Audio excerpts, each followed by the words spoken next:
Hello, everyone. Luis Lopez here. So this whole week, we're focusing on things that make noise, but not just any particular type of noise, harmonic noise.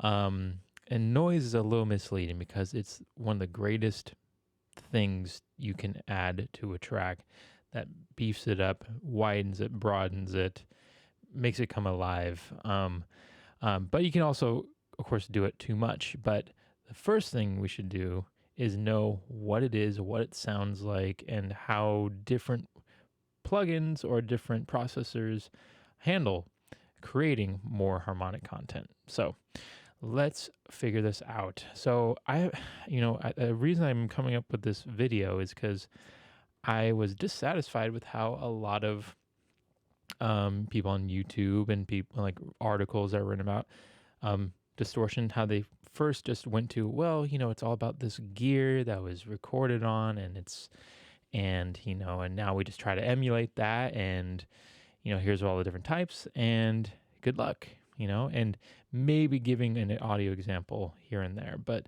here I'm going to distill it down to like the most bare bones part. I'm going to bring in an analyzer. I'm using Pro Q so we can see what's happening harmonically. I'm just using a standard signal generator on a sine tone at 100 hertz. And then I am going to be putting it through these different processors so you can see what's actually happening just frequency wise. And then we'll look into what's happening waveform and dynamic wise. Okay. So first thing, I'm just going to open up this one plugin that some of you may be familiar with. It's known as Lo-Fi. It's a free standard plugin in Pro Tools, and we're going to see how it does it. So we have these two knobs called Distortion and Saturation. These are misleading, or not. I should say I know why you would be confused, because what's the difference between these two things, these two knobs, right? Let's hear it. Okay, I'm going to open up this sine wave and then just look at the frequency here. I'm going to first have it bypassed so we can see that it's just a pure sine wave at 100 hertz. And then I'm going to turn this on and see if we see anything form higher up on the spectrum here. I can even change this to be a little more sensitive so we really see any little peaks here. Okay, here we go. So there's it on in its standard settings, and it does nothing. Okay, so with everything at 0, this plugin does nothing. Okay, let's beef up the distortion just a little bit.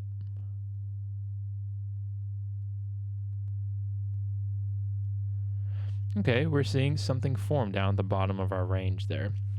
That is a harmonic, and it looks like it's forming. This is 100 hertz, and then this looks like it's at 300 hertz. That's interesting. So it's an odd harmonic. It's skipping over 200. So let's keep going here.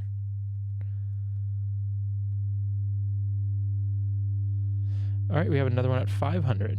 Okay, so distortion is adding, this type of distortion is adding odd harmonics. Interesting. Okay, let's keep going.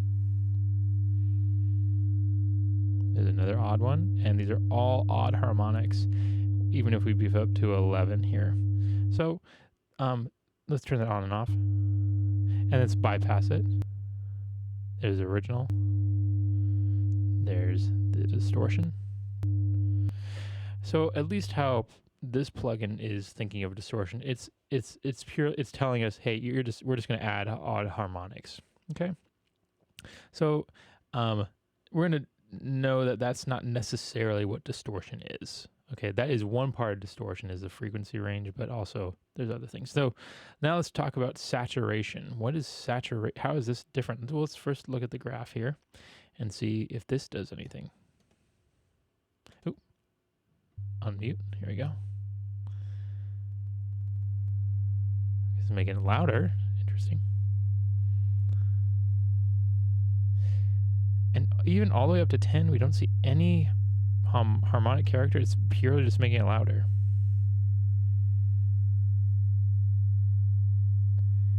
And then magically we start to get these odd harmonics appear in a very like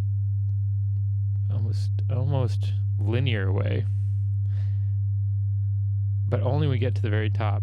So if you've used this plugin and thought like, well, I don't really hear a difference, I know it's doing something, you're not alone. It's not really doing much. Now when we get into it's a pure sine wave, so it's not going to sound that gripping. It does sound great on other things, but we're not really hearing what the difference is, right? Saturation is making it louder, and then only adds harmonics at the very end, whereas distortion is making harmonics happen immediately. That's kind of true. So what saturation is, as we've been going through the modules, it's overdriving or going past the nominal level or the preferred level of any piece of audio gear, whether it's a preamp, a console, a tape machine, anything that's in the audio path. If it's being overdriven or being pushed beyond its part, it's nominal level, then we're entering into saturation. Okay. Whereas distortion is kind of chopping off the waveform, right? But let's keep going here. I have this one plugin. I've shared this one with you guys a lot, and it's one I like. I use a ton in my own mixes, and will continue to do so because it's awesome. But I wanted to let's see how this one's handling distortion. I have it just set at its normal settings. And then there's these different emulators. I'll talk about these in a second, but let's first just check this first one out and then leave everything at 0. No changing here. And let's just turn on our waveform and see what we get. Okay, so this is giving us a harmonic right above that 100, so an octave above that 100. Let's go ahead and hit this drive button here. Anytime you see a drive button, that is overdrive, right? We're overdriving, meaning we're increasing the level and pushing it harder through this particular plugin emulator.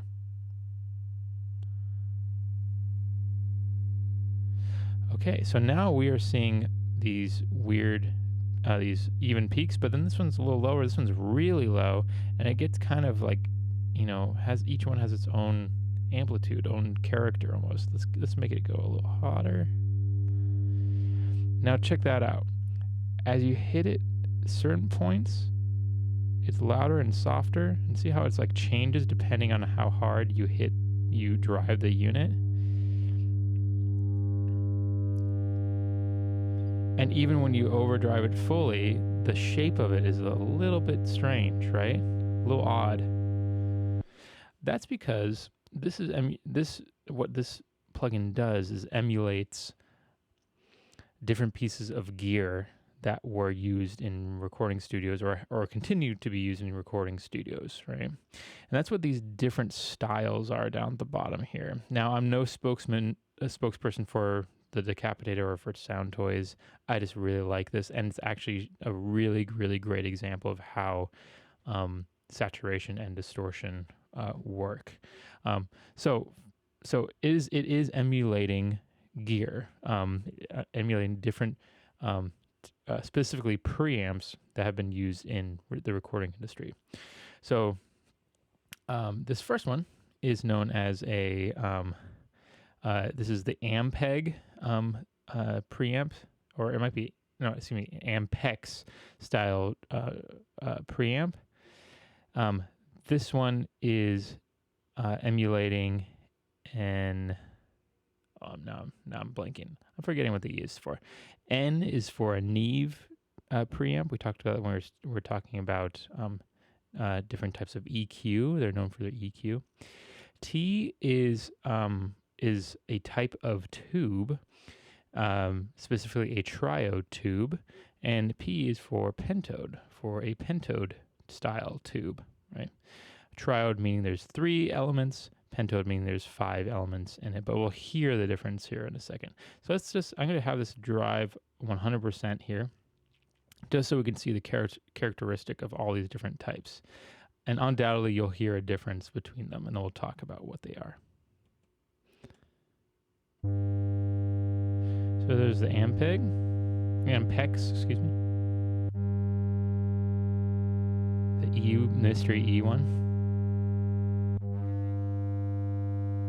Neve. Triode. Pentode. Now, you undoubtedly heard a major difference between all those. This one, this Ampex style, is a tube style preamp. So it has a bit of a warmer sound, as typical of a tube style preamp. Yeah, I'm blanking on what. God, I'm gonna have to look this up. I'm so sorry.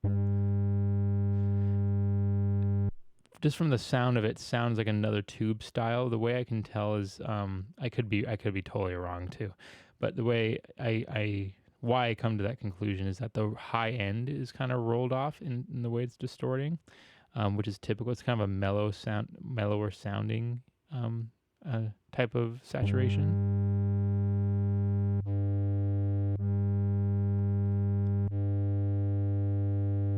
And a similar shape, right? But definitely different character. Then we have this Neve. This is a solid state or a transistor-based type of distortion. This is typical of having odd harmonics, but not only that, it has much higher harmonics, so a lot more higher distortion. Lots of fuzzies, as they call them, in the high end there. Tube. Or the triode is normally even harmonics and a very, very mellow type of distortion. This is typical or really sought after in guitar amplifiers to have triode tubes. Very mellow sounding. Like say the Fender Champ, if you guys know that particular amp has triode tubes throughout its whole stage. And then our pentode is going to have a more odd harmonics, and it's going to be a little more nasally sounding. Yeah, a lot of build up in this mid-range and high mid-range, that kind of sound, right? So I can show you through the sine wave plugin as much as I want, but let's hear it on some actual instruments here.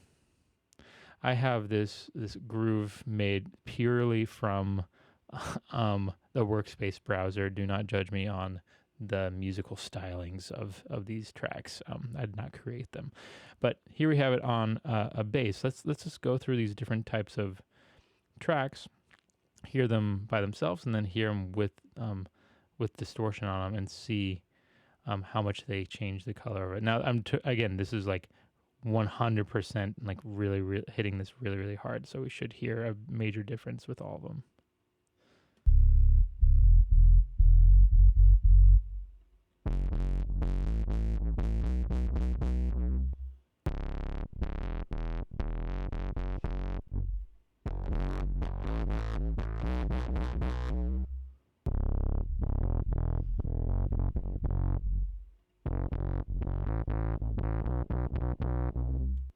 So you can definitely hear a difference between those ones. Now, that might be overdoing it, but that is what sounds like to hit, as we call it, hitting the front end of a preamp or some type of input device a little harder than normal.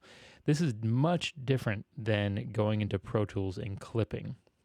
Same kind of concept where it has a ceiling and you can push your audio all the way to it. With digital recording, when you hit the top of your threshold, it literally chops it off and there's no room above it, right? Whereas when you overdrive or go into the red, as they say, on an analog device, it reshapes the waveform, and it does allow a little what's known as an overshoot over that pretend threshold, right? So we get a little bit of differences. So this is like having 5 different devices to run your audio into at a click of a button. So this is another reason why I really like this particular plugin. But let's look at like another one by Sound Toys. Again, not a spokesperson, but it's really like their stuff. Here's one of those pieces of gear that you might have used. This is modeling, I believe it's an Altec type of console. I'm not going to go into details, but just to show you another way that way you might use this. Right. Let's go back to the sine wave, just so you can hear the difference in this. So yes, we have more harmonics in this one. If we bypass it, we can see that the plugin is actually adding something to it already. And with any plugin that has an input and output level, usually the more you drive the input, the more you have to back off the output just to balance it. But you'll see that we're going to get the same level out, but we're going to add more harmonics the more we drive the input here. So I'll start by lowering this, go to the second one here, and I'll bring this up to the second one and see if we get anything else here. All right, no, nothing crazy just yet. So let's go all the way, let's go crazy and really drive it. And here we have more harmonics built up. Now this is a lot subtler, a lot more subtle than the decapitator, but then again, we can increase the treble on it. Well, it's a sine wave, so it's not going to have any treble. Or increase the bass level that can drive more harmonics to it. So in each one of these stages, we're just adding harmonics with, and then some of these type of plugins will add EQ. Right, so just a bass and treble shelf EQ on this one. Let's keep going and let's go to this. We all know and love the Distortion plugin in Pro Tools. Now, Distortion is just going to, it should give us the same thing that we experienced when we are looking at the lo-fi, when we ramped up that distortion knob. But let's see if we get anything different. I'm going to go to my drive here.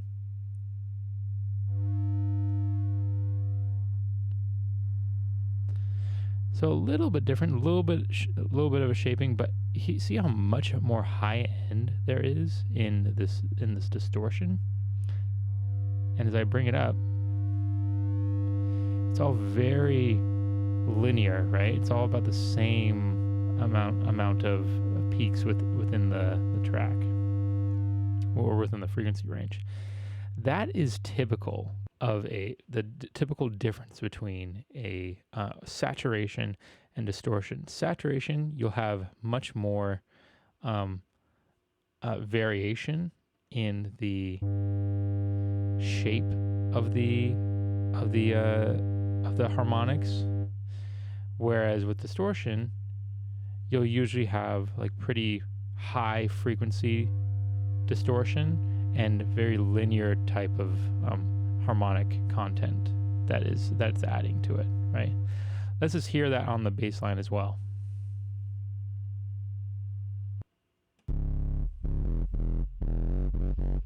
And let's switch to plugins.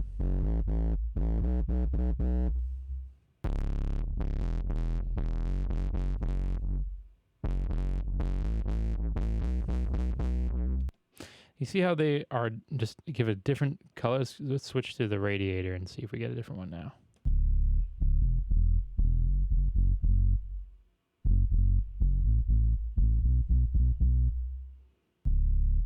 And even more subtle with the radiator, right? But we're adding harmonic content, right?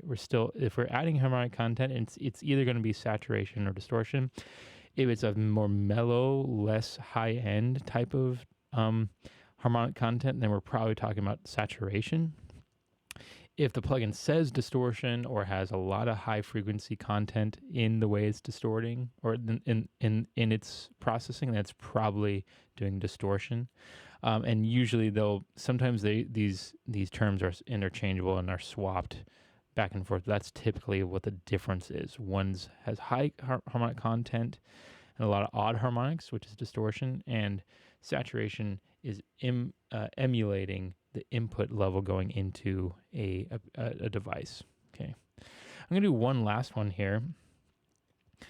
This is emulating what it's like to send level to a tape machine. So a tape machine adds a lot more than just um, than saturation, which it absolutely does. This here we have a drive control, so this will add a little saturation to our signal as well. Let's first see it on the sine wave, and then we'll play it through that bass line as well. We already have some odd harmonics being created.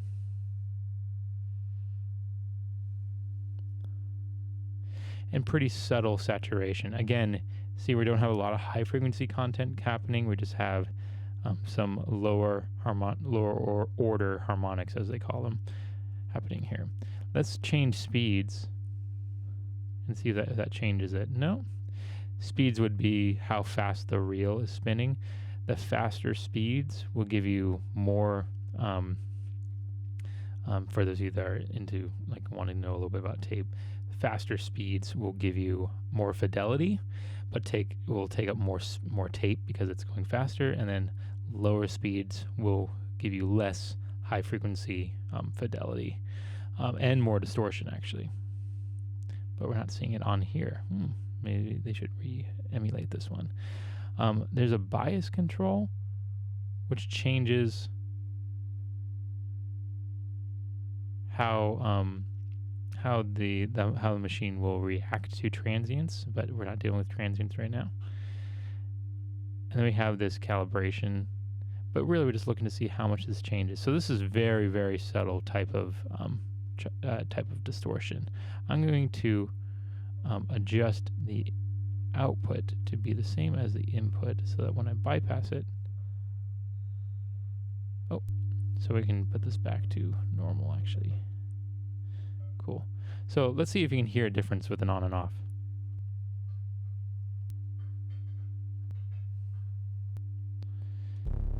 So can you hear those tiny harmonic changes?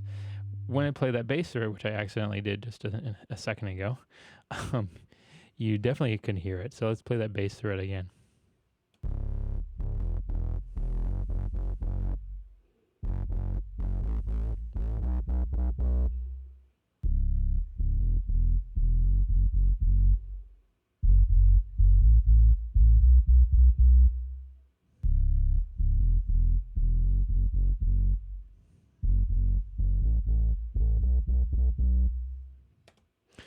Cool. So you can hear how those harmonics start to build from the fundamental on up with saturation.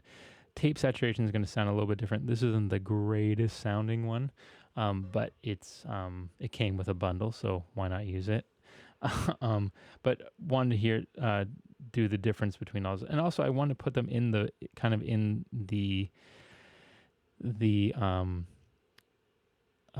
the order that you might see them in a recording studio. Lo-fi, I just as a brief introduction, but Decapitator is the preamp kind of stage. Radiator is like more of a console type of saturation. Distortion is like what you'd have on like a guitar pedal, or maybe if you go into Pro Tools and hit the signal really hot. And then tape is like what it'd be printed onto. So we have multiple stages of gain staging. Anytime you have a gain stage, you have the opportunity for adding saturation. Once it's been added, you cannot take it away. There's nothing that can desaturate or distort a signal. So the earlier you do it in the stage, the more it's going to become part of the character of that sound. So be mindful of how that where you're putting your saturation on your track. Let's just hear it on a couple different types of tracks. Let's hear it on this drum loop here as well. Let's go to Decapitator, and we'll just go down the line.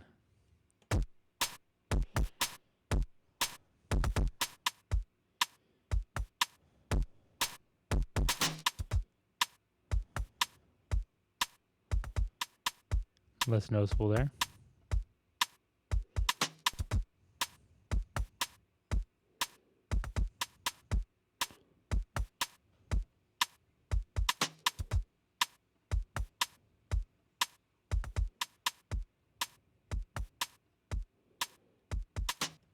So the last thing I want to talk about is how this might affect. We're using the sine tone, but you can't really tell much about it. You might notice like one other artifact of using these saturators is that it almost sounds like compression, right?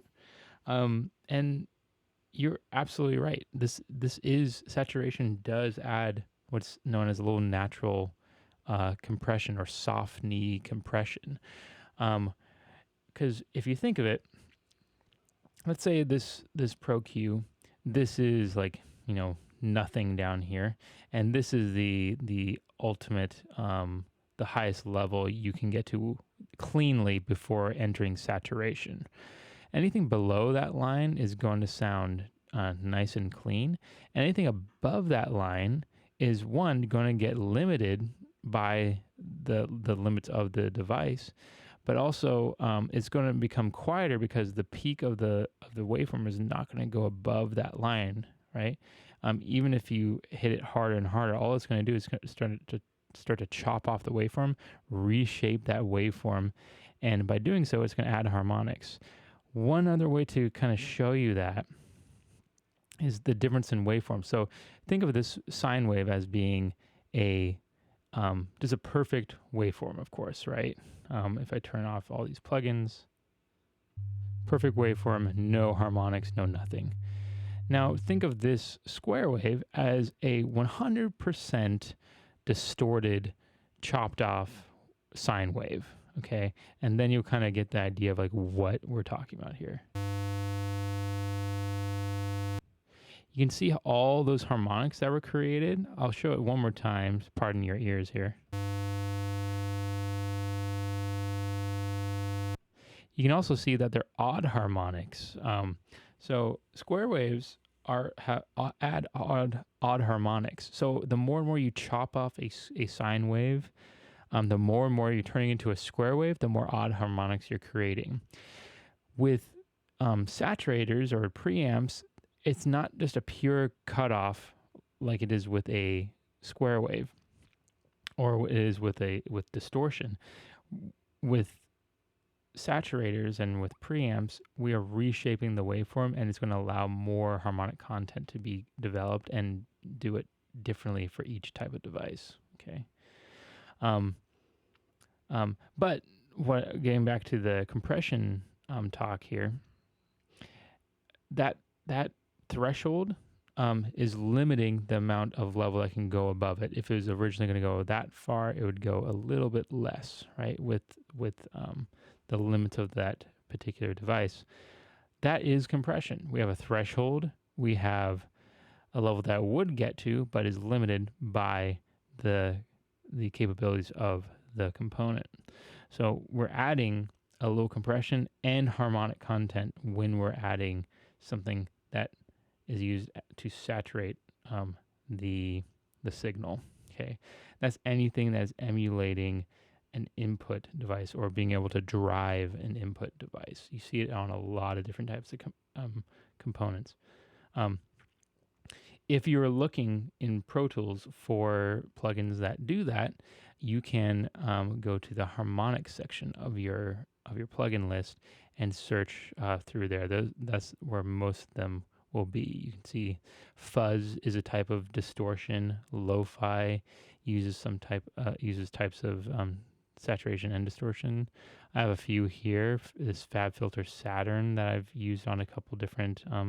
Apparently, I'm evaluating this. I've used on a few sessions on another computer. I've shown you as well, but you can go ahead and check out these ones. One that I have, it's not on here, but I showed, I possibly showed you guys before was Isotope's of free plugin called Vinyl, which emulates a vinyl record and all its characteristics with distortion and noise and saturation. So a couple things to check out. All right, guys, I hope this was helpful. I know it was a long one. I wanted to get a lot of things in here just for fun to see you guys out. Let's play everything in there through a type of distortion. Let's just hit it with the decapitator and see what we get.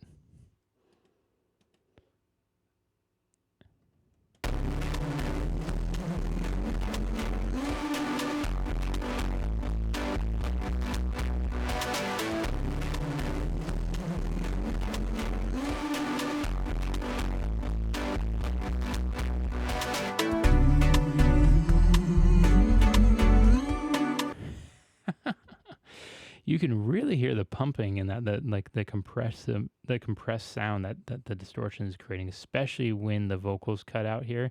We get this open space in the last part of this track. Listen to that again.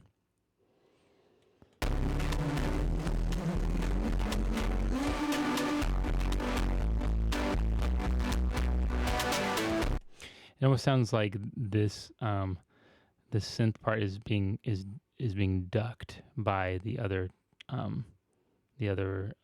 tracks, since I'm feeding all of them into this distortion bus. Yeah, cool guys. Well, it's getting late for me. It's almost past my bedtime.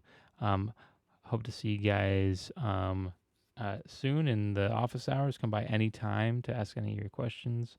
If you have any questions about this or anything else we're talking about, then please come by. I'm looking forward to hearing more of your mixing, and take care, guys. Bye for now.